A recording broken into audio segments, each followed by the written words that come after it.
முத்தமிழ் அறிஞர் கலைஞர் பிறந்த ஊரான திருக்குவளையில் உதயநிதி ஸ்டாலின் பிறந்த நாளை முன்னிட்டு முதியோர் இல்லத்தில் இளைய சூரியன் உதயநிதி ஸ்டாலின் மலேசியா பேரவை ஏற்பாட்டில் காலை சிற்றுண்டி மதியம் அறுசுவை உணவு வழங்கியதுடன் மழை காலங்களில் முதியோர்களுக்கு தேவையான போர்வை உள்ளிட்ட அடிப்படை வசதிகளை நாகை மாவட்ட திமுக செயலாளரும் தமிழக மீன் வளர்ச்சி கழகத்தின் தலைவருமான கௌதமன் வழங்கினார். முத்தமிழ் அறிஞர் கலைஞர் பிறந்த ஊரான நாகப்பட்டினம் மாவட்டம் திருக்குவளையில் உதயநிதி ஸ்டாலின் மலேசியா பேரவை சார்பில் கழக இளைஞரணி செயலாளரும் தமிழக துணை முதல்வருமான உதயநிதி ஸ்டாலின் பிறந்த நாளை முன்னிட்டு கருணாலயா முதியோர் இல்லத்தில் காலை சிற்றுண்டி மற்றும் மதியம் அறுசுவை உணவுகள் வழங்கப்பட்டது. இளைய சூரியன் உதயநிதி ஸ்டாலின் மலேசியா பேரவை ஒருங்கிணைப்பாளர் சம்பத் தலைமையிலும் செயலாளர் செந்தாமரை செல்வன் முன்னிலையிலும் நடைபெற்ற இந்நிகழ்ச்சியில் நாகை மாவட்ட திமுக செயலாளரும் தமிழக மீன் வளர்ச்சி கழகத்தின் தலைவருமான கௌதமன் பங்கேற்று முதியோர்களுக்கு உணவு உடை மற்றும் மழைக்கால அடிப்படை வசதிகளை வழங்கினார். இந்நிகழ்ச்சியில் ஒன்றிய திமுக செயலாளர்கள் சதாசிவம், உதயம், முருகையன், மலர்வண்ணன், வேதாரண்யம் நகரமன்ற தலைவரும் நகர திமுக செயலாளருமான மீ புகழேந்தி உள்ளிட்ட திமுக நிர்வாகிகள் பங்கேற்றனர்.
எங்களுக்கு உணவு கொடுத்ததற்கு உங்கள் அனைவருக்கும் எங்கள் மனமார்ந்த நன்றியை தெரிவித்துக் கொள்கிறோம்.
முதலமைச்சர் பிறந்த நாளை முன்னிட்டு இருவேளை உணவு உடை போர்வை நன்கொடையாக வழங்கியுள்ள இளைய சூரியன் உதயநிதி ஸ்டாலின்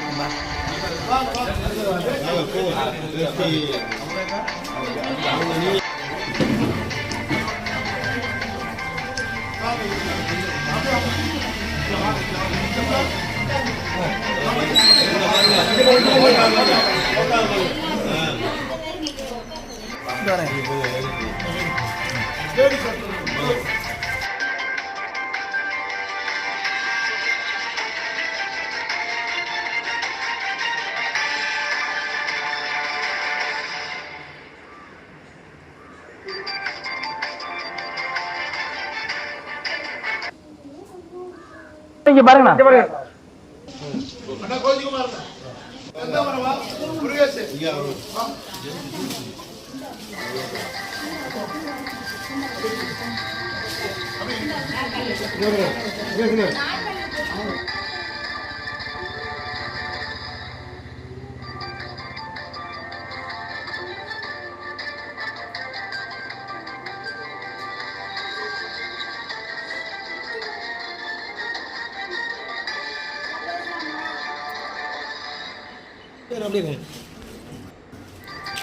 அப்படியே இருங்க மேடம் அப்படியே இருங்க அப்படியே